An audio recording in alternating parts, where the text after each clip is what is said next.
देखिए JEE advance 2019 का question है। जेई एडवांस में पूछा गया है, लिखा गया क्वेश्चन में let us consider a system of unit in which mass and angular momentum are dimensionless. कह रहा है क्वेश्चन में कि मास और एंगुलर मोमेंटम का जो डायमेंशन है वह डायमेंशन लेस है। इसका मतलब उसका कोई डायमेंशन नहीं है। कहता if the length has dimension of L, लेकिन लेंथ का डायमेंशन क्या है? कैपिटल एल है। Which of following statements is oblique are correct. तो पूछा जा रहा है कि इसमें कौन सा स्टेटमेंट करेक्ट है। ये मोर देन वन चॉइस है। The dimension of force is L power minus 2. The dimension of linear momentum L power minus 1. The dimension of energy L power minus 2. The dimension of power is L power minus 4. देखिए इस question को हम लोग कैसे solve करेंगे, क्योंकि previous हम explain कर रहे थे डायमेंशन एनालिसिस, उसमें फर्स्ट एप्लीकेशन हम एक्सप्लेन किया था प्रिंसिपल ऑफ हेमोजेनिटी। उसी से रिलेटेड क्वेश्चन है। हम लोग देखिए कैसे इसको समझेंगे, कैसे इसको सोल्व करेंगे।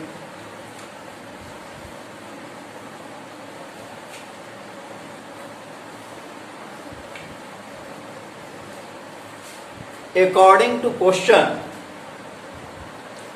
Angular momentum and mass is a dimensionless quantity. Question कह रहा है कि एंगुलर मोमेंटम और मास जो है वह डायमेंशन लेस क्वांटिटी है। तो एंगुलर मोमेंटम एंड मास, तो mass is a dimensionless, mass is a dimensionless represent by m. It means dimensionless quantity कैसे रिप्रेजेंट करेंगे? m power 0, l power 0, t power 0, dimensionless. This implies dimension of mass m power 01, l power 01, t power 01। इसका मतलब है कि ये मास जो है वह m, l और t से क्या है? इंडिपेंडेंट है, क्योंकि डायमेंशन उसका 0 है। तो हम क्या लिख देंगे? 1। Again dimension of angular momentum, angular momentum and angular momentum क्या लिखेंगे? एंगुलर मोमेंटम इक्वल टू होता है linear momentum into perpendicular distance. Linear momentum represent M है into perpendicular distance R. This right. अब कहता है angular momentum is dimensionless. It means m power 0, l power 0, t power. This implies this mass dimension is m, this velocity dimension l, t power minus 1, and this r dimension is l. This value becomes 1.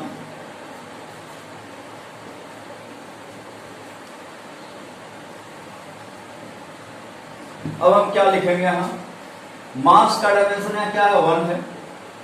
तो this dimension of mass is 1, base is same, power added, l power 2, t power minus 1 equal to this implies l square equal to, लिख सकते हैं ऐसा, t power minus 1 equal to 1 upon l square.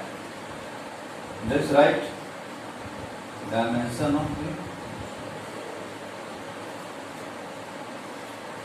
अब चलते हैं कि हम लोग को फोर्स का डायमेंशन पूछता है, क्या होगा? तो फोर्स डायमेंशन फोर्स डायमेंशन क्या होगा? फोर्स का डायमेंशन नाउ क्या लिखेंगे? ml t पावर -2 पढ़ चुके हैं फोर्स डायमेंशन। जिसमें मास का वैल्यू, मास का डायमेंशन क्या आ गया? 1 के इक्वल l। हमको पूरे को l के डायमेंशन में लिखना है, तो मास का हो गया 1, तो 1 पुट कर दीजिए। l t पावर -2, या t पावर -1 है, तो अगर हम इसको स्क्वायर कर देंगे इधर क्या आ जाएगा? अगर इसको होल स्क्वायर करें तो होल स्क्वायर करना होगा, तो t पावर -2 आएगा, तो l पावर क्या होगा? 4, 1/l पावर 4। यहां से पुट कर देंगे, इसको सोल्व कीजिएगा तो l पावर क्या आएगा? -3। इसका मतलब फोर्स का डायमेंशन लेंथ के टर्म में क्या लिख सकते हैं? l पावर -3, क्योंकि यहां से t पावर -1 को लिख सकते हैं 1/l², और तो t पावर -2 है तो उसको लिख सकते हैं 1/l पावर 4।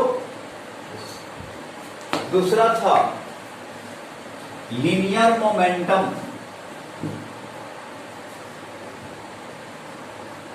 लीनियर मोमेंटम क्या लिखिएगा?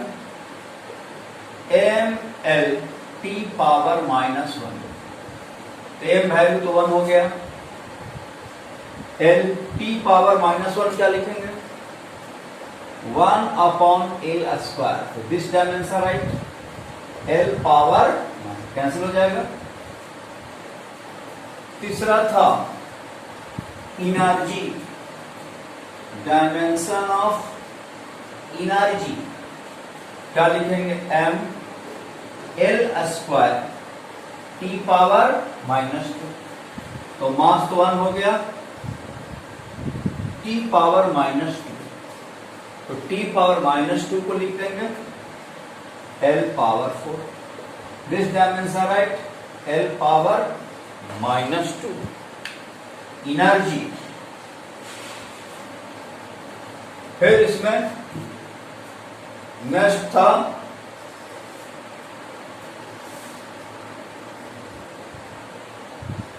पावर।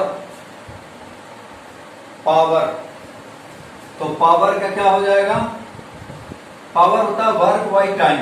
वर्क का dimension ml² t power -2, work by time, time का dimension t, this right ml² t power -3, and this right m value is 1, this is l² t power -3, it means 1/l power 6, this value l power -4।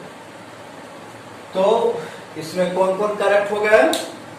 इसमें correct हो गया आपका l power -1 correct हो गया b, l power -2 l power -2 correct हो गया b और c। इसमें correct answer is b and c। ये आपका a चॉइस था, ये b हो गया, ये c हो गया, ये d हो गया। Correct answer is b and correct answer is c। इस तरह से हम लोग क्वेश्चन को क्या कर लेंगे? सोल्व कर लेंगे। ये जेई एडवांस का क्वेश्चन था, जिसके हेल्प से हम लोग डायमेंशन का एप्लीकेशन समझ सकते हैं कि डायमेंशन का हम एप्लीकेशन कैसे कर सकते हैं। ओके।